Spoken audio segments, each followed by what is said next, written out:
There we go. Yes, it's recording. Wonderful. So I literally have 6 questions for you to answer. It's going to be in my documentary. Real? So first one, I know like no 2 days are the same in producing, but what does like a day-to-day look like for you? So no 2 days are the same. However, unfortunately, in my job, every day is quite literally exactly the same. It's actually Really? brilliant. Yeah. So I'm specifically a news producer. So I Mhm. work on like breaking news bulletins. So every hour we do an update on these are the top stories that you need to know today. Yeah. So every hour I have to prep a new rundown for the presenters to read out. I have to write all the scripts for them, prep all the visuals that go out on air, and then put it all together for every hour on the hour, updated constantly. And that's literally what my day looks like for 8 hours straight. It's that same thing every single day. So that in itself is pretty good. It's very unusual, I think, for a producing job to be so similar. A lot of the work that I do is mostly just script writing and working with the presenters and kind of keeping across news stories. It's not quite as glamorous, I think, as some of the others that you might be interviewing. But yeah, No. it's mostly very consistent. So news is pretty good like that. So um do you prefer a consistent day over doing so many different things all at once? Oh, no, I think I do prefer doing different things. It's been quite nice for the last year. I've been doing the bulletins reporting, and it's been quite nice to go in every Mm. day and know what you're working on and know that, Mm. as long as you keep across the news, you know what you're doing every day. It's very straightforward. But I used to be a breakfast producer for GB News as well. And that Mm. was so much more variety. Every day I was doing a completely different story. I was having to get across, whole new concepts I'd never heard of. And that in itself was way more interesting. But Mm. obviously, the variety of stuff you do, you end up doing a day where if you're not into finance and you're writing about, what's going on with the recent interest rates, you're going to be very bored. So you run the risk Yeah. of having all this freedom, but not necessarily doing something you want to do. So it's kind of it's a toss up, I think. Mm. Did you always want to like work in the news bulletin, or did you prefer the breakfast show? I think I preferred the breakfast show. I moved to the bulletins because it offered more consistent hours. For the breakfast show, Mm. just in case you're aware, in case you want to go into this industry, if you work the breakfast show, you start work at 2 a.m. So it's a very brutal start time. Poor thing. Yeah, so I was like, I want to get away from that as soon as I can. But otherwise, yeah, no, the breakfast producing was way more fun. It was so much more fun. I remember doing stories about Instagram influencers and then one day doing a story on Sunak. And it's, you chop and change on what you're doing. And so it's always really exciting. I've met some really interesting people that way. Had lots of dog guests. Love a good dog. Yeah. Oh, It's jealous much. always the benefit is always getting the animals in. So we always try our best. So what's out of all the producing you've ever done on breakfast show and news, what is your like most memorable moment? Oh, most memorable moment.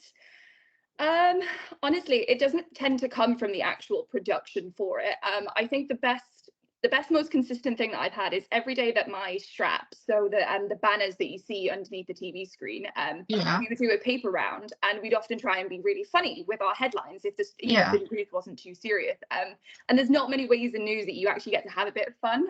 So me and the other producers, we created a pun competition basically to see how many puns we could fit into our headlines for the stories that we could.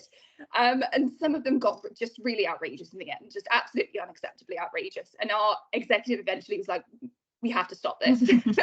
um, they were never offensive, they were never a problem, but they were just really funny. No one else was getting them. They were so niche. Like we were putting Shakespeare references in to do with politics. And anytime a J.K. Rowling story came up, we were throwing Harry Potter quotes in there. And Obviously. none of the older crew got it. Of But course all they of us wouldn't killed a know. lot. Yeah, no, we all loved it. So I think that was that's probably the most fun that I think I've had. But I think the best moment was probably actually meeting Rishi Sunak the other day. Really? Yeah, so he came into the studio. We had back-to-back weeks where we had Keir Starmer in and then Rishi Sunak. And Mm. I'll tell you what, I'm a short person, and they Mm. towered over me, but not by much. So I was very shocked to meet them in person. But they were really lovely. I got into an argument with Department of Work and Pensions Secretary of State about trans awareness rights. That was great fun. But no, just it's really nice to get in and actually meet people who are on the front line doing the things that need to be done. It's not just the politicians. You meet a lot of local businessmen as well, and so meeting people around the community and who do all of these amazing things. And you just every day you're meeting someone so interesting, and it doesn't matter if they're famous or not. It's all of these people have brilliant stories, and so that in itself is just great. Every day's a treat. So going back to the pun thing, who won? I think it was my friend Tom Frost, who we just all call Frosty. He was one of the breakfast producers at GB News with me as well, and then we both moved over to Talk TV around a similar time. So we've been kind of friends since the start of production, and we'd often just sit at Talk TV, which again not as easy to do. He would do the paper reviews again, and so we would sit and do the puns, but he would get all the credit for them because I'm doing the bulletins. So I think that means he won in the end. I mean, if you're created them, then surely you must have won, right? Oh, I was the one that led the charge because I worked at The Sun prior to that as well, and so my job was creating the puns for their headlines. So I was getting them used to it. So if you could describe your current job in 3 words, what would they be? Ooh, detailed is probably the first one. We do a lot of very short, kind of to the point stories, but you need to get as much detail in there as possible, which is often kind of the hard thing. So I'd say being really detailed focused is the main thing for it. I think the next thing would honestly, consistent. News is pretty consistent. You have days where you don't really have much news, and so you'll have a day where you're like, oh, nothing's really happening, nothing's really being updated.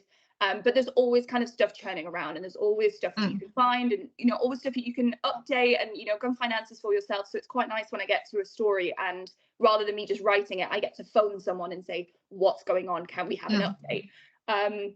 So that one's also quite a nice one. What else could I say? Honestly, I would just say it's an absolute hoot. It's just an absolute laugh with everyone that I've worked with. So I get the benefit now if I work with a full gallery team. So there's about 20 of us. 20? Yeah, there's about 20. There's a lot. And that's like including like floor managers. That's obviously the visual mixers, the directors. But just every day that we go in, we all have such good camaraderie. We all have such a good laugh. We do a lot of serious stuff on Talk, and it's not always the most kind of, I'm going to say, like left wing kind of liberal, which is a lot of what the younger people who work there kind of feel like. So we all try and find our own ways to kind of have our own fun and to try and kind of move away from the rhetoric that we maybe don't enjoy as much and kind of, give it a bit of kind of youthfulness almost to it. So we're always kind of making jokes, sometimes at the expense of the presenters because they can't hear you. I do that to mine all the time. You have to. It's your prerogative if you're on the mic.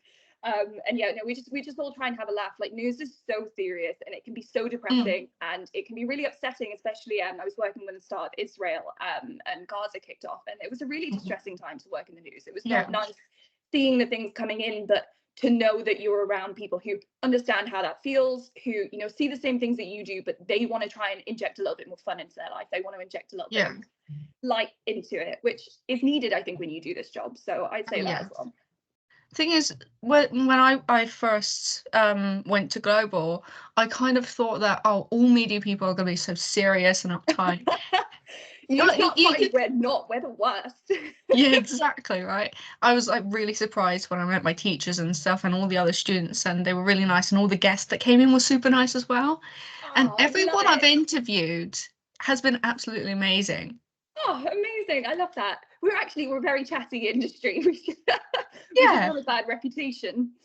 Exactly. So in order to become a producer, what qualities did you need to have? I think the go-get is the first thing. This is an incredibly hard industry to break into these days, and it's only getting worse as the days going on. It's really not valued very highly, and it's so much competition because obviously a lot of people want to break into it because they think it's you get to be a presenter, you get to be on screen, and so a lot of people go into it not quite knowing. So I'd say the first thing is you've got to have that go-get-it attitude. You've got to be able to push for it, but also be able to say, no, this is taking advantage of me now. It's having that kind of balance before you start in the industry, I think sets you off for a very good career as opposed to just kind of breaking in. But if you want to break into the industry, I think the main thing you need to kind of be aware of is the more experience you have across a wide range of things is best.